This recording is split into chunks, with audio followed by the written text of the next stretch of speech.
네, 윤석열 전 대통령이 내란 특검팀에 소환돼 두 번째 조사를 받았습니다. 추가 소환을 할지 구속영장 청구로 직행할지 특검의 선택에 관심이 쏠리는데요. 관련 내용 오늘 최창렬 용인대 특임교수, 김철현 경일대 특임교수와 함께 짚어보겠습니다. 어서 오세요. 안녕하세요. 네, 어제 윤 전 대통령이 서울고검에 도착해서 조사를 받으러 들어가는 모습, 그리고 조사를 마치고 나온 모습부터 먼저 확인하고 가겠습니다. 국민들에게 사과나 혐의에 대해 설명하실 말씀 없으십니까? 조사 오늘도 거부하시는 건가요? 체포 방해 지시한 혐의 인정하십니까? 소환 추가로 있으시 응하실 겁니까? 네, 특검은 처음에 오전 9시에 나오라고 요구를 했고요. 윤 전 대통령 측은 기존에 10시에 나가겠다라고 했다가 그 다음에는 10분에서 20분 정도 늦을 수 있다라고 했고 결국에 도착한 시간은 9시 1분으로 제 시간에 도착했습니다. 지난 소환 조사 때도 그렇고 자꾸 이런 출석 시간으로 신경전이 반복되고 있는데 이 모습 어떻게 보셨어요? 별 의미가 없죠. 9시에 출석을 안 한다고 했다가 또 그리고 출석한다고 했다가 또 20분 늦는다고 얘기를 했어요. 그게 네. 무슨 의미가 있는지 모르겠어요. 그 특검 사무실하고 그 자택하고 상당히 거리가 짧잖아요. 예. 거리가 가까운 걸로 알고 있는데 차로 한 5 내지 10분이면 올 텐데 네. 굳이 9시에 나오라는 걸 9시 20분에 가겠다. 그 이른바 이제 기싸움 한다고도 그러는데 그 기싸움이 지금 아무런 의미가 없죠. 지난 28일 날 일단 1차 소환했었고 두 번 미루다가 이제 세 번째 응한 겁니다. 세 번째도 응하지 않으면 이제 강제 집행, 강제 수사하겠다고 했기 때문에 아마 체포영장 청구를 하려 했겠죠. 특검에서는. 네. 그래서 일단 이제 소환에 응하긴 했는데 방금 이제 그 보도에서 보신 것처럼 어쨌든 윤석열 전 대통령은 일절 어떤 사과, 반성, 유감 여러 단어는 있겠습니다만 그 표시가 없어요. 예. 지난 전직 대통령들은 아무튼간에 소환하면서 공개 출석하면서 참담하다, 송구스럽다, 면목이 없다 이런 말씀들을 했거든요. 근데 전혀 그 얘기가 없어요. 그러니까 아마 그런 말씀을 하면 그런 얘기를 하면 어떤 혐의를 인정한다고 생각하는 건지 이제 법률가라서 그런지 모르겠습니다만 그것과는 관계가 없는 것 같은데 최소한도 3년이나 그래도 대한민국 대통령을 역임을 했고 국민들의 선출에 의해서 직접 선거에 의해서 뽑혔던 대통령인데 네. 그렇게 그렇게 엄청난 이제 무도한 비상경을 하고 6개월 동안 얼마나 많은 국정 공백이 있었어요. 리더십의 공백은 물론이고 말이죠. 그야말로 참담한 상황이었는데 거기에 대해서 일절 표정을 봐도 그렇고 말이죠. 저의 주관적인 느낌이긴 합니다만 전혀 반성의 기미가 없다. 그리고 그러면서 이제 검찰 소환, 특검 소환을 여러 가지 법률적인 지식을 동원해서 여전히 자꾸 이제 그 트집을 잡는 것 같아서 이미 비상계엄 이후에 체포영장 집행 과정에서 고위공직자범죄수사처의 수사 권한이 없다라든지 예. 네. 관할법원의 이제 관할권도 문제 삼고 이랬었잖아요. 헌법재판소 이제 재판 과정도 그랬고 아마 그런 연장으로 보이는데 아마 이러한 시도나 이러한 이른바 법꾸라지 같은 법기술 동원 이런 것들은 아마 별로 의미가 없을 것 같아요. 그리고 최소한도 앞으로 여러 번 소환이 있을지 모르겠어요. 어떤 이제 특검이 구속영장을 언제 청구하게 될 것 같긴 한데 최소한도 어떤 기회에서라도 국민들께 어떤 자신의 입장을 밝히는 게 그게 도리가 아닌가라고 생각을 합니다. 네. 일단 대통령이 헌법재판소에서 탄핵되고 파면되긴 했지만 어쨌든 윤석열 전 대통령 입장에서 볼 때는 여러 가지 내란에 대한 부분에 있어서는 법률적으로 쟁점을 다퉈볼 여지가 있다고 보이는 것 같거든요. 그렇기 때문에 특별검사팀에서 원하는 대로 그렇게 고지고대로 지금 따라가지는 않겠다. 이런 것들이 아마 출석 시간이라든가 어떤 조사의 방식을 두고 계속적으로 아마 문제 제기를 하고 있는 것 같고요. 저는 아마 그 9시냐 10시냐 이런 것들이 사실 큰 의미가 없는데 저는 좀 곰곰이 생각해 보면 우리가 흔히 얘기하는 것처럼 이번 윤석열 우리 정부 때도 보면 약간 주술적인 부분이 있었거든요. 예를 들면 그때 대통령이 취임하고 난 이후에 나는 단 하루도 청와대에 가지 않겠다. 그래서 계속 사저에 있다가 용산에 대통령실을 어느 정도 만들어지고 난 다음에 옮긴 것도 있고 또 건진법사도 있고 또 최근에 보면 노상원 전 정보사령관이 또 어떤 점집도 운영하고 한 여러 가지 것들이 있었잖아요. 그러다 보면 주술적 측면에서 볼 때 보면 우리가 이사를 갈 때도 보면 손 없는 날이라고 딱 정하는 게 있기 때문에 저는 아마 윤석열 전 대통령이 출석하는 시간도 원래는 10시가 그나마 당신에게 굉장히 좋은 시간인데 9시로 가면 안 된다. 그러니까 9시가 아니고 그럼 나는 10분에 20분 정도 늦춰가는 그런 나름대로 주술적 의미도 좀 갖고 있었지 않았을까. 그래서 나름대로 저는 아마 나름 그 어떤 내란에 대한 어떤 법률적 쟁점도 다투고 그리고 아마 나름대로 그런 주술적 측면들도 조금은 있었지 않았을까. 저는 그렇게 나름대로 추측해 봤습니다. 일단 이제 지난 1차 때와 마찬가지로 첫 번째 조사에서는 윤석열 전 대통령의 체포영장 집행 저지 관련 혐의에 관해서 이제 얘기를 나눴는데 다만 이제 달랐던 점은 경찰에서 검찰로 조사자가 바뀌었습니다. 그때 네. 박창환 총경이 조사한다고 했더니 그거를 거부했잖아요. 맞습니다. 이제 네. 윤석열 전 대통령 체포영장 집행 때 지휘를 했다. 네. 현장에서 있었다라는 이유로 이제 거부를 했었는데 그렇지 않았다고 이제 특검이 발표를 했어요. 네. 그리고 난 다음에 이제 그 조사가 중단되고 체포영장 집행이나 직권남용 말고 국무회의 의결 관련된 거라든지 직권남용 이런 것들을 특수고무집행 방해는 못했던 거죠. 네. 지난번에 박창환 총경이 조사를 못하고 네. 부장검사들이 투입이 됐었는데 이번에는 이제 아예 박창환 총경이 조사를 안 했어요. 보조 지원 지원 업무만 역할이었죠. 했다는 예. 거예요. 그러니까 워낙 이제 이쪽에 박창환 총경 경찰관의 조사를 거부하니까 특검 측에서도 굳이 이 문제 가지고 자꾸 시간을 낭비할 필요가 없다고 생각하는 것 같아요. 별 의미가 없죠. 이것도 뭐 검사가 하고 또 경찰이 보조해도 되는 것이고. 근데 아무튼 이것도 아까 말씀드린 그 연장인 것 같아요. 경찰이 조사 못할 이유가 전혀 없거든요. 사법경찰관이기 때문에. 특검팀의 일환이에요. 특검팀의 일원이고 그런데 꼭 부장검사가 해야 된다는 건 없습니다. 뭐 대통령이었기 때문에 누가 해야 된다는 것도 지금은 이제 전직 대통령이긴 합니다만 전직 대통령이었습니다만 그냥 일반 국민들의 중대 범죄자예요. 그냥. 그리고 내란 우두머리 혐의이고 여러 가지 혐의를 가지고 있는 중대 범죄자의 그 자체입니다. 네. 너무 이런 것들을 가지고 문제 삼을 필요가 없고 아마 특검도 그래서 더 이상 이제 박창환 총경이 조사하지 않고 예. 특검이 조사했던 것 같아요.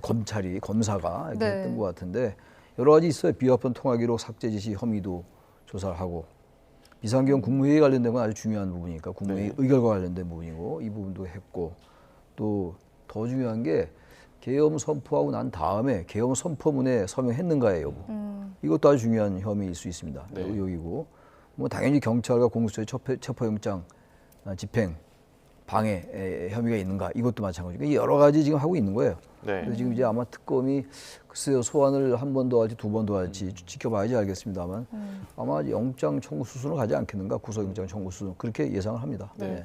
그 박창환 총경은 앞서 이제 말씀을 하셨듯이 이번엔 조사 지원 역할을 맡게 됐는데 앞서 내란 특검에서는 계속해서 이제 박창환 총경이 조사하는 것이 원칙이다 이렇게 밝혔잖아요. 좀 어떻게 보셨습니까? 일단 뭐 방금 얘기하신 네. 것처럼 특검에서 굳이 조사 방식을 두고 불필요한 어떤 신경전을 벌일 필요는 없다 이래 그럴 생각을 일은 한 것 없다. 같고요. 예. 두 번째는 보면 윤석열 전 대통령이 지난번에 구속이 됐다가 취소가 된 사례가 있었거든요. 그런 부분에 있어서 어떤 법률적인 부분들도 고려를 했을 것 같아요. 왜냐하면 어쨌든 윤석열 전 대통령 측에서 박창환 총경이 불법적인 체포에 참여했다고 하는 부분이 있는데 특검에서는 아니라고 하지만 만약에 체포에 직접적으로 참여하지 않았더라도 체포에 관련된 전반적인 회의에 참여했다면 예. 그 부분들도 나중에 문제가 될 수 있는 부분이 있거든요. 그렇기 때문에 아마 특검에서는 앞으로 윤석열 전 대통령에 대한 구속영장을 이제 청구할 시점을 고민하고 있을 텐데 네. 그때 만약에 이러한 부분들이 시비거리가 돼버리면 구속영장 심사하는 과정에 있어서 문제가 될 수가 있거든요. 그렇기 때문에 단 하나의 좀 시비거리도 만들지 않겠다. 그런 네. 측면이 있는 것 같고요. 두 번째는 전 특검팀 내부의 어떤 반발 분위기도 고려했을 것 같아요. 왜냐하면 이번 특검에 참여하고 있는 수사 검사가 60명이거든요. 그런데 아마 검찰총장 출신의 전직 대통령을 수사를 하는데 첫 질문자가 경찰이다. 이런 것들은 저는 검사들이 가지고 있는 어떤 굉장히 정치적 자존심이 있을 것 같거든요. 특히 최근에 보면 어쨌든 뭐 민주당에서 검찰 개혁이다 또는 검찰청을 해체한다 하는 여러 가지 부분에 있어서 검사들의 위상이 과거하고 달라졌는데 지금 이번에 검찰총장 출신의 대통령을 수사하는데 검사는 그 참여도 못하고 오히려 경찰이 한다? 이런 부분들은 저는 검사들이 굉장히 그 부분에 있어서도 상당히 동요가 있었을 가능성도 있기 때문에 아마 그런 부분들을 조은석 특검이 전체적으로 고려해서 했을 가능성이 높다.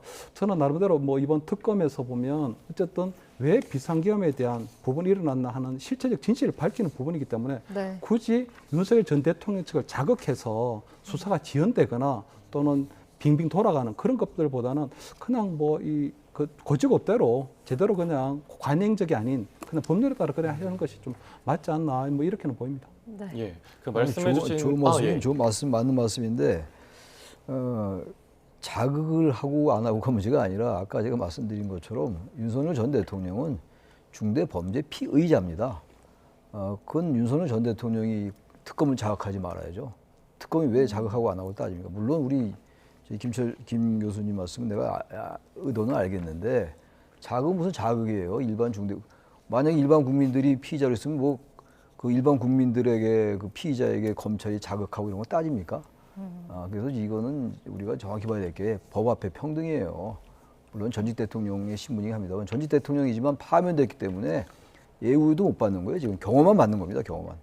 참고로 말씀을 드립니다. 예. 지금 뭐 조금 전에 두 분께서도 말씀을 해주셨지만 그 이번 내란 특검의 쟁점 중에 하나가 또 개엄 전에 국무회의 실체를 파악하는 걸 텐데 그 앞서 뭐 한덕수 전 총리도 소환을 했고요. 또 안덕근, 유상임, 이주호 장관도 줄 소환을 해서 조사를 벌이고 있습니다. 그런데 이 세 장관이 국무회의 불참자들이었고 1차에서 그리고 참고인 신분으로 조사를 했다라고 이례적으로 밝혔더라고요. 전원이 피의자인 건 아니다. 또 전원을 조사할 방침도 없다라고 내란 특검에서 밝혔는데 이건 어떻게 해석해야 될까요? 그러니까 국무회의에 이제 국무위원 전원이 이제 참가한 게 아니었잖아요. 계엄 선포하기 전에 말이죠. 국무회의 의결이 있어야지 계엄 선포할 수 있는 거니까. 근데 글쎄 그거는 이제 수사를 해봐야지 알 겁니다. 아마 수사를 해봐야지 아는데 사전에 그 한덕수 그 당시 총리하고 국무총리와 전직 대통령 윤석열 전 대통령이 어떤 사전에 협의를 해서 어떤 장관은 국무회의 참석해서 반대하지 않을 거라든지 이 사람은 반대할 수 있다라든지 뭐 그걸 이제 서로 논의를 했는지 그걸 모르겠어요. 아마 그런 부분에서 지금 이제 수사를 할 것 같아요. 그래서 왜 참석했고 과연 국무회에서 어떠한 발언을 했고 물론 보도에서 밝혀진 건 많이 있어요. 보도에서 밝혀진 거 보도된 거 말고 보도와 다른 것들도 좀 나오는 것 같단 말이죠. 한덕수 전 총리의 경우가 계엄 선포문을 사후에 서명을 대통령이 했는데 전직 대통령이 했는데 그거를 이제 폐기하라고 했다라는 그 보도도 나오고 있고 그런 것도 수사를 해야 되고 아무튼 그래서 국무위원 전체가 피의자는 아닌 거죠. 안덕근 산업통상자원부 장관도 참고인 자격으로 이제 소환이 됐었거든요. 국무회의 참석도 하지 않았고 그러니까 이게 좀 갈리고 있어요. 그건 수사를 해봐야지 알 것 같습니다. 어느 장관이 사전에 알았는지 몰랐는지 그리고 거기서 어떤 발언을 했는지 이런 부분들은 지금 얼추 이렇게 나왔던 보도들만 가지고 우리가 확정질 수는 없다라고 생각을 합니다. 일단 뭐 지난해 12월 3일 비상계엄인데 어쨌든 대통령이 왜 비상계엄을 선포했나 이 부분에 대해서 아직도 국민들이 계속 굉장히 궁금해하시거든요. 근데 중요한 건 보면 그날 12월 3일하고 12월 4일 날 국무회의가 두 번 열리는데 한 번은 비상계엄을 선포하기 위해서 또 하나는 비상계엄을 해제하기 위해서 열리거든요. 그런데 중요한 건 첫 번째 선포할 때인데 그때 모든 국무위원들에게 연락이 안 갔다는 거거든요. 근데 다시 말해서 대통령이 국가 안보에 위협이 되는 사항이기 때문에 긴급 비상계엄을 선포하는데 긴급 국무회의에 모두에게 연락하지 않고 일부에만 연락을 했다는 거거든요. 그렇다면 그 일부에게 연락을 받은 그 국무위원들은 사실상 국무회의에 참석했을 때 비상계엄에 찬성할 가능성이 높았던 분들이다. 그렇다면 그분들은 적어도 내란에 대해서 동조를 했거나 혹은 방조한 거 아니냐. 그렇게 되면 피의자가 되는 그 상황이 되거든요. 그런데 이주호 뭐 교육부 부총리나 안덕근 또는 유상임 과기부 장관 같은 경우에는 그날 참석하지 않았기 때문에 그럼 당신들은 왜 참석하지 않았느냐 하는 그런 부분들을 이제 나름대로 조금 가름하러 타려는 것처럼 보이거든요. 그렇기 때문에 저는 아마 국무회의 당시의 상황을 지금 어느 정도 재구성을 하고 있기 때문에 아마 지금 특검 나름대로 12월 3일 날 비상계엄에 대한 상황이 어땠는가 하는 것들을 재구성하게 되면 시간대별로 이제 나름대로 이제 혐의가 있는 분들 또는 혐의가 없는 분들 나름대로 구분이 되지 않을까 이렇게는 보입니다. 네. 그러니까 지금 특검 측에서는 외환죄 혐의 등은 들여다볼 게 더 남았다고 밝힌 상황에서 특검이 지금 윤 전 대통령에 대한 심야 조사 없이 오후 조사를 마무리했고요. 그리고 3차 소환 조사 일정을 통지하지 않았기 때문에 두 번의 조사를 토대로 구속영장 청구 절차를 밟을 것이다 이런 관측도 나오고 있더라고요. 아까 잠깐 언급을 해주셨는데 곧바로 구속영장 청구로 갈 것이냐 또는 3차 추가 소환이냐 좀 어느 쪽에 무게를 두고 계세요? 전 당장 영장 청구하기에는 여러 가지 조사가 좀 미비할 수 있다고 생각해요. 지금 국무회의 의결 문제도 그렇고 그래서 최소한도 한 번에 두 번 더 소환이 있지 않을까. 지금 의외로 혐의가 많습니다. 부품 공작 혐의라는 거, 이런 외환 혐의 관련된 거, 이 부분도 조사가 이렇게 확인이 돼 있지 않을까. 영장을 청구하면 물론 이 중에서 어느 하나만 중대범죄가 인정이 되고 증거 인멸이라든지 뭐 이렇게 된다면 뭐 영장이 발부될 수 있다 하더라도 특검 측에서 여러 가지 혐의들 많이 있잖아요. 비화폰 서버 삭제 지시를 했는지 그 의혹도 있고 여러 가지가 있기 때문에 그런 것들 다 조사하고 증거를 좀 보강하려면 전 당장 영장 청구할 것 같지는 않은데요. 한 두 번밖에 안 했잖아요. 지난달 28일 날 했고 7월 5일 날 했고 두 번 한 건데 그리고 지난달엔 또 15시간 있었다고 합니다만 실제 조사 시간이 5시간밖에 안 됐다는 거 아니었어요? 그렇다면 저는 적어도 한 번 내지 두 번은 또 소환이 있지 않을까라고 예상을 합니다. 예. 어떻게 보십니까? 그래서 저는 뭐 어제 오전에 그 우리 체포 저지와 관련된 부분에서 수사가 끝났기 때문에 네. 저는 어제 윤석열 전 대통령이 귀가하지 못할 수 있다고 봤거든요. 바로 그 자리에서 긴급 체포되고 아마 48시간 정도 안에 구속영장 청구할 걸로 봤는데 아마 그 특검팀에서 보면 좀 신중에 신중을 더 기하려고 하는 것 같아요. 왜냐하면 어쨌든 윤석열 전 대통령이 구속이 됐다 취소된 사례가 있기 때문에 괜히 까딱 잘못 또 구속영장 청구했다가 기각이 되는 사태가 벌어지면 굉장히 낭패를 받을 수도 있거든요. 특히 1차 체포 때도 보면 체포영장을 청구했다가 기각된 사례가 있었기 때문에 더욱더 조금 신중을 기하는 걸로 보고요. 다만 지금 외환죄나 이런 부분들은 조금 지금 당장은 구속영장 청구하는 혐의에 들어가기 좀 힘들어 보이는 게 네. 이 외환죄라고 하는 게 굉장히 어려운 용어인데 어쨌든 북한 당국과의 공모죄거든요. 근데 보면 그때 당시에 보면 우리가 북한과 굉장히 적대적 두 국가론이 있었기 때문에 적대적인 관계였기 때문에 공모를 했다는 부분들은 사실 인정되기가 굉장히 좀 힘든 부분이 있어서 외환죄를 뺀 지금 당장 체포 저지와 관련된 그 부분에 있어서는 경호처 처장이나 차장에 대한 수사도 어느 정도 되고 관계자들의 진술이 조금 확보됐다면 그 부분을 갖고는 청구할 수 있지 않을까. 그래서 저는 다음 주 초반 정도 되면 한 3차 소환 정도 이루어질 텐데 3차 소환이 바로 이루어질 수도 있고 또 구속영장이 바로 청구될 수도 있고 저는 3차 소환 때쯤 되면 그날 바로 긴급 체포하는 그런 상황까지도 만들어질 수 있지 않을까. 그래서 나름대로 세 가지 옵션 정도를 두고 특검에서 나름대로 고민을 하고 있지 않을까 이렇게는 보입니다. 예, 내란 특검이 뭐 추가 소환에 나설지 곧바로 구속영장을 신청할지는 상황을 좀 더 지켜봐야겠고요.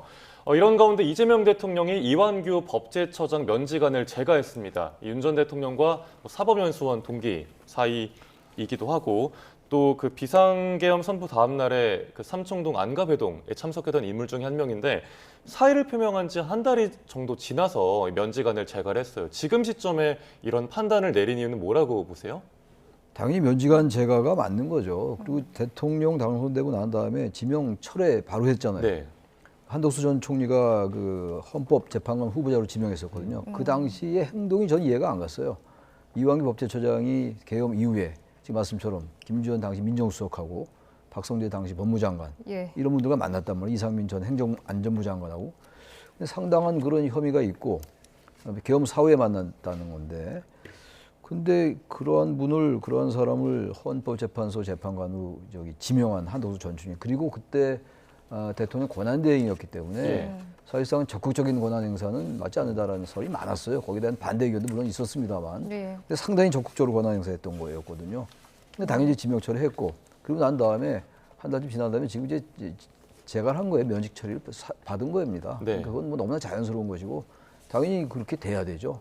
바로 잡히는 과정이라고 생각하고 그게 왜 이 시점이냐라고는 여러 가지 일이 많이 있었기 때문에 그게 그렇게 쟁점인 것 같지는 않아요. 이완규 전 법제처장이 지명이 철회됐고 이재명 대통령 당선 직후에 취임 직후에 그리고 난 다음에 면직이 됐다라는 거 그게 중요한 사실이라고 생각합니다. 네. 예. 예. 그래서 뭐 저는 이재명 대통령의 인사 원칙이라고 보이거든요. 네. 그러니까 윤석열 정부 때 일했던 장관이라고 해서 무조건 잘하지는 않겠다. 예를 들어 뭐 송미령 뭐 농림부 장관 같은 경우에는 능력도 있고 하기 때문에 나는 유임시키겠다. 그 대신에 박성재 전 법무부 장관 같은 경우에는 그때 민주당에서 탄핵을 했었거든요. 물론 헌법재판소에서 탄핵 기각됐기 때문에 다시 복귀는 했지만 그 부분에 있어서는 민주당에서 박성재 장관에 대한 탄핵 시도가 맞았다 하는 네. 나름대로 정당성 차원에서 박성재 장관 같은 경우는 즉시 아마 면직을 한 것 같고요. 이완구 뭐 전 법제처장 같은 경우에는 어쨌든 나름대로 전 정권의 사람이긴 하지만 큰 잘못이었기 때문에 데려다 쓰되 다만 내란 특검이 이제 시작되고 12월 4일 어쨌든 안가 회동이 있었기 때문에 이제 피의자 신분도 전환될 가능성이 크기 때문에 아마 지금에 와서는 아마 면직안을 처리해 준 게 아닌가. 그래서 나름대로 저는 이재명 대통령이 전 정부의 사람이라고 해서 무조건 해임하거나 이러지는 않고 나름대로 좀 선별해서 그렇게 한다는 그런 나름대로 이 성호칙을 보여준 그런 제가가 아닐까 이렇게는 네. 보입니다. 알겠습니다. 자, 이제 전국 소식도 좀 빠르게 정리를 해보도록 하겠습니다. 어제 민주당 주도로 이재명 정부의 첫 추경안이 국회를 통과했습니다. 무엇보다 좀 국민의힘의 반발도 거센 상황이죠. 나라 곳간을 거덜낼 예산 폭주다 이런 지금 언급을 한 상황인데 어떻게 보셨습니까? 그런 발언도 좀 자제했으면 좋겠어요. 이 언어를 이제 순화를 좀 했으면 좋겠다. 이제 여당도 그렇고 야당도 그렇고 예산 폭주다, 뭐 예산 독재다 이런 말도 나오던데 추경안은 지난 그 이제 대선 전에 대선 기간에도 그랬고 국민의힘에서도 추경이 필요하다고 얘기했었어요. 그때도 추경 뭐 30조 얘기도 나왔었고 말이죠. 그리고 속도가 중요하다는 얘기도 했고 단지 이제 그 1인당 이제 15만 원씩 주고 30에서 40만 원 또 준 다음에 또 나중에 또 9월 달에 네. 10만 원씩 더 지급한다는 거 아니에요? 그 부분을 이제 비판하는 것 같은데 그렇더라도 지금 이 경제가 어려운데 네. 그렇게 예산 폭주라고 얘기할 수 있는 건지 단지 이제 아쉬운 거는 이 여야 간의 합의가 안 됐다라는 거. 보다 조금 여당에서 좀 설득했으면 어땠을까라는 생각은 들긴 합니다. 네. 예. 어떻게 보셨습니까? 그래서 네. 저는 뭐 전반적으로 이번 추경에 대해서는 국민의힘도 동의하고 있는 부분이 있거든요. 네. 다만 국가 채무가 늘어나고 있는 부분에 있어서의 위험성을 경고했다고 보이거든요. 어쨌든 이번에 전체적으로 불게 되는 게 이제 국가 채무가 한 1,300조 원이 넘어가는데 국민 1인당 이제 2,200만 원이 이제 되는 겁니다. 그러면 지금 우리가 저출산 때문에 문제를 삼고 있는데 A가 태어날 때마다 2,200만 원짜리 빚 수저를 갖고 태어나는 거거든요. 그렇기 때문에 나름대로 그러한 부분에 있어서 문제 제기를 하는 것 같고요. 두 번째는 지금 올해 본예산이 677조 원입니다. 그런데 집행률이 50%가 안 돼요. 그렇다면 네.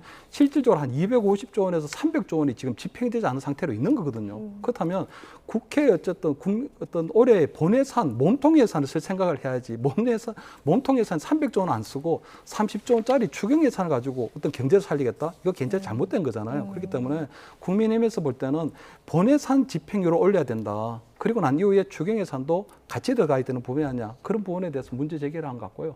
특히 이번에 소비 쿠폰 같은 경우에는 중독 현상이 벌어질 수 있거든요. 경기가 안 좋기 때문에 소비 쿠폰을 쓰는 건 좋은데 이 소비 쿠폰이 4개월 뒤에 끝나고 나면 소비 쿠폰에 대한 금단 현상이 바로 벌어지기 때문에 그런 부분에 있어 위험성도 함께 경고하고 있는 것이 아닌가 이렇게는 보입니다. 네. 이번 추경안에서 또 굉장히 쟁점 중에 하나가 특활비 복원이었잖아요. 대통령실과 검경의 특활비 복원 약 105억 원 규모가 포함이 됐고, 근데 이게 민주당이 야당 때 전액 삭감했다가 되살린 거였고, 이에 대해서 국민의힘도 강하게 비판을 하고 있는데 이 지점 어떻게 보시는지도 궁금한데요. 참 이게 내로남불의 우리 정치가 그대로 보여지는 거라고 저는 생각해요. 그때 민주당이 대통령실 특활비 전액 삭감했고 법무부, 감사원 등 경찰 삭감했거든요. 네. 근데 이번에 정권이 바뀌고 난 다음에 다시 이제 부활됐어요. 105억 원이 이제 통과가 됐는데 네, 저희 지금 화면으로 지금 네. 보여드리고 있죠. 지난해 삭감분과 이 6월 이제 추경안 복원된 분 지금 비교를 해서 보여드리고 있습니다. 네. 근데 아무튼 이제 이렇게 복원이 됐는데 그때는 왜 그러면 삭감했느냐? 사실 이 부분은 우상호 정무수석이 그런 얘기 했더라고요. 죄송하게 생각한다. 그리고 막상 정확한 제가 그 워딩은 정확히 기억이 안 나는데 운영하려 보니까 실질적으로 사실 운영하려 보니까 어려움이 많다. 죄송합니다. 그게 사실 우상호 정무수석 다운 얘기예요. 대단히 솔직한 거죠. 입장이 바뀌니까 쉽지 않은 겁니다. 네. 그러니까 이런 것들을 인정하는 거거든요. 그 여당도 여기 대해서 좀 말을 해야 될 것 같아요. 얼마 안 됐는데 뭐 큰 상황은 없잖아요. 근데 어쨌든 그때는 삭감했고 지금은 복원했기 때문에 그런 부분에 대한 설명이 필요하고 그건 국민의힘도 마찬가지예요. 그때 왜 그런 거 삭감하지 말라고 그랬어요. 이제 와서 또 삭감하라고 그러고. 양당이 똑같다. 그래서 지금 이재명 대통령이 그렇게 강조한 통합, 협치, 소통이 되려면 일단 국회가 좀 바뀌어야 될 것 같아요. 여당, 야당이. 언어도 좀 자제하고 그러면서 또 우상호 정무수석의 저런 태도는 좀 상당히 긍정적이다. 저렇게 솔직하게 얘기해야 돼요. 이해도 구하고 설득도 구하고. 그렇지 않고 계속 우리 당만 최고다라고 얘기하면 그게 협치가 되겠어요? 공회전이 네, 되는 그래서 거예요. 어쨌든 이번에 특활비 복원은 좀 맞는 행동이에요. 완전히 그 삭감해서 어떻게 활동하겠어요? 지난번이 과도했던 거라고 봅니다. 네. 전 여야 간의 내로남불 입장에 대해서 전적으로 공감을 하고요. 다만 이번에 특수활동비 편성의 가장 분쟁점은 네. 대통령실에서 편성을 하지 않았다는 거예요. 이것이 그러니까 대통령실에서는 필요하다 그러면 대통령실에서 편성을 요구를 해야 되는데 거기서는 요구하지 않았는데 추경 심사 과정에서 민주당에서 이거를 정액을 했다는 거거든요. 그렇다면 이거는 결국 대통령의 심기 예산으로밖에 안 되는 거거든요. 왜냐하면 굳이 대통령이 진짜 필요하다 그러면 대통령실에서 당연히 이 추경 편성안에 넣었어야 되는 거죠. 근데 거기에 빠졌다는 게 문제가 있고요. 두 번째는 이 특수활동비의 가장 큰 문제점은 투명성의 문제거든요. 근데 이번에 제출된 모든 추경안 예산은 단돈 100원을 쓰더라도 어디에 쓰겠다고 하는 내역이 다 나와 있어야 돼요. 그것이 없었기 때문에 지난해 다 감액이 됐는데 이번에도 마찬가지로 뭉뚱거려서 100억 원 정도 올렸거든요. 그렇다면 적어도 저는 지난 국무회의에서 대통령 추경 이 예산에 대해서 의결을 할 때 적어도 이 특활비에 대한 부분은 우리가 요구하지는 않았지만 국회 차원에서 특수활동비를 해줬기 때문에 나는 이 부분에 있어서는 입장이 바뀐 거에 대한 유감이 있고 단지 앞으로 내가 진짜 투명성 있게 서서 전 정부하고는 다른 모습을 보이겠다고 하는 정도를 보여줬어야 되는데 대통령께서는 계속적으로 대화와 소통과 뭐 통합을 얘기하지만 실질적으로 그런 부분에 있어 입장이 보여주지 않았던 부분은 상당히 아쉬운 부분이다 이렇게 평가를 합니다. 네, 일단은 이제 추경안과 특활비 복원 관련해서 좀 이야기를 나눠봤는데요. 또 더불어민주당이 이제 민생 입법 추진에 좀 속도를 내고 있습니다. 당장 7월 임시국회에서 추가 상법 개정안이죠. 그리고 노란봉투법, 방송 3법 등을 이제 본회의에 올린다고 목표를 세운 상황인데 모두가 지금 야당이 좀 난색을 표하는 법안들이에요. 어떻게 좀 이루어질 거라고 보세요? 그래서 지금 이제 네. 최근에 상법 개정안이 여야 네. 합의로 통과가 됐어요. 그래서 네, 좀 그렇죠. 양보했던 거였죠. 네. 3% 룰하고 집중투표제를 집중투표제, 서로 양보했던 예. 거예요. 그게 이제 정치의 전형이거든요. 어쨌든 간에 완전히 내가 얻고 싶은 걸 다 얻을 수는 없어요. 내가 얻고 싶으면 양보도 좀 해야 되고 상대방에게도 좀 줘야 되고 이른바 기브앤테이크가 될 때 이게 협치가 되는 거거든요. 상법 개정안에서 그런 하나의 조짐을 봤기 때문에 저는 긍정적으로 봤는데 지금 말씀하신 그 지금 뭐 노란봉투법도 그렇고 상법 개정안도 다시 또 개정한다는 거 아니겠어요? 네. 방송 3법도 그렇고 네. 대단히 쟁점적인 법안들이에요. 글쎄 요즘 이제 추경안도 여야 합의가 안 됐고 야당도 이제 국회 보이콧하지 말고 그냥 참여해서 반대했으면 좋겠어요. 불참하지 말고 결과는 똑같다 하더라도 그래서 조금씩 좀 바뀌는 모습 보여줘야 되지 않겠느냐. 김민석 저기 그 국무총리 인준안도 뭐 여당 단독으로 됐고 추경안도 여당 단독이고 네. 그러면 상법 개정안 말고 과거하고 똑같아요. 이제 뭐 정권 바뀐 지 한 달밖에 안 됐습니다만 그래서 지금 말씀 나온 그러한 이제 쟁점 법안들 여야의 어떤 첨예하게 이해관계가 엇갈리는 부분들인데 네. 이 부분 좀 여야 원내대표부가 치밀하게 좀 끝까지 서로 설득하고 서로 이해를 좀 구해서 나중에 또 개정할 거가 있으면 개정하더라도 최소한 합의를 좀 해서 통과시키면 어떨까라는 생각이 좀 들어요. 그래서 대통령이 지금 한 달 그때 대국민 기자회견 할 때 일에는 선후가 있고 경중이 있다고 했거든요. 예. 그렇기 때문에 저는 나름대로 이 법안 처리에서 조금 속도 조절할 것처럼은 보여요. 특히 상법 개정안 같은 경우는 지금 큰 틀에서는 통과가 됐기 때문에 나름대로 민주당 여당으로서의 체면을 살렸거든요. 그렇기 때문에 추가적으로 기업에 부담이 될 만한 부분, 이 부분은 조금 속도를 늦출 가능성이 크고요. 노란봉투법 같은 경우에는 지금 기업에서 정말 극렬하게 저항하고 있는 부분이거든요. 극렬하게 저항하고 있는 부분. 그렇기 때문에 저는 아마 이번에 이재명 대통령이 민주노총 위원장 출신을 이번에 고용노동부 장관으로 한 부분은 이 노란봉투법에 대한 메시지가 좀 담겨져 있다고 보이거든요. 그렇기 때문에 나름대로 노란봉투법을 지금 당장 기업의 환경이 어려운 상황에서 밀어붙일 가능성이 좀 낮다. 예. 그 대신에 저는 방송 3법 같은 경우는 좀 입장이 다를 것 같아요. 방송 3법 같은 경우에는 지금 굉장히 밀어붙일 가능성이 좀 커 보이는 게 이진숙 방통위원장이 지금 여러 가지 압박에도 불구하고 사퇴하지 않고 있거든요. 네. 그렇기 때문에 지금 방송통신위원회가 제 기능도 못하고 있고 또 여러 가지 방송 환경 부분에 있어서도 아마 여러 가지 개혁을 해야 된다는 그 필요성이 높아지기 때문에 저는 방송 3법에선 방송 3법 생각보다 조금 밀어붙일 가능성이 좀 크다. 저는 이렇게 평가합니다. 네. 민주당이 이렇게 시동을 거는 것 중에 하나가 또 입법 과제와 함께 검찰 개혁입니다. 수사, 기소 분리를 골자로 하고 있죠. 그 앞서 얼마 전에 새로 임명된 그 임은정 동부지검장이 안 바뀌면 해체 가까운 개혁을 해야 한다면서 강도 높은 발언을 했어요. 검찰 개혁 결국 어떤 게 좀 쟁점이 되고 중요할까요? 검찰 개혁의 그 주요 골간은 수사권과 기소권을 분리하겠다는 거 아니에요? 그렇죠. 그래서 공수처과 이제 중수청, 중대범죄수사청을 만들겠다. 그게 골관으로 알고 있어요, 제가. 네. 근데 저는 그 임은정 동부지검장 이번에 이제 신임 동부지검장인데 그런 발언 좀 이제 안 하는 게 좋을 것 같아요. 이제 검찰로서는 대단히 민감할 거 아니겠어요? 그리고 검찰 수사 역량이라는 게 완전하게 필요 없는 것도 아닌 상황이기 때문에 이 검찰 개혁을 검찰을 자꾸 참여시키고 이래야 되는 건데 그렇지 않고 자꾸 검찰 해체다 이런 말을 하면은 검찰이 반발할 수가 있다고요. 제가 볼 때 그래서 검찰 개혁을 그렇게 그동안 쭉 우리 대한민국의 사법 체계의 한 상당히 중요한 축인데 예. 뭐 가장 중요한 축이 정도가 아닌 거죠. 예. 근데 지금 완전 수사 역량을 경찰에게 맡긴다면은 국가수사위원회 만들고도 한다는 건데 그럼 어떻게 검찰 수사가 경찰 보완될지도 그렇고 이 부분을 같이 논의하는 쪽으로 가야지 자꾸 이거를 검찰 해체다라고 얘기하면 말이죠.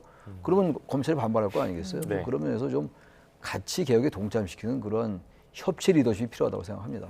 저는 검찰 개혁은 정치 검찰이라는 시각에서 바라보면 무조건 실패한다고 보이거든요. 가장 중요한 검찰 개혁은 범죄인을 얼마나 잘 잡느냐 하는 부분에 달려 있다고 보이거든요. 결국 본질로 돌아가는 그것도 거네요. 근데 검찰 개혁을 보면 지금 그동안 검찰이 정치 검찰을 해왔고 권력으로부터 어떤 하명 수사 받았고 억울한 뭐 정치인을 만들어냈고 이런 부분이거든요. 그거는 검찰개혁의 핵심이 아니죠. 왜냐하면 모든 범죄, 민생범죄 90%가 민생범죄는 민생범죄. 그렇다면 그 민생범죄를 처리하는 데 있어서는요. 수사를 한 검사가 기소까지 이어지는 게 가장 효율적이거든요. 그렇기 때문에 지금 앞으로의 검찰개혁은 민생범죄에 대한 부분은 수사와 기소를 함께 해주고 단지 정치인에 대한 검사에 대한 부분들만 어떤 검찰의 수사권이나 기소권이 남용되지 않도록 통제하는 것이 가장 정확한 검찰개혁의 방향이 아닌가 저는 이렇게 보입니다. 네, 알겠습니다. 네, 오늘 최창렬 용인대 특임교수, 김철현 경일대 특임교수와 함께 어제 윤 전 대통령의 내란 특검 조사 관련 내용 그리고 기타 전국 상황 짚어봤습니다. 오늘 말씀 고맙습니다. 고맙습니다.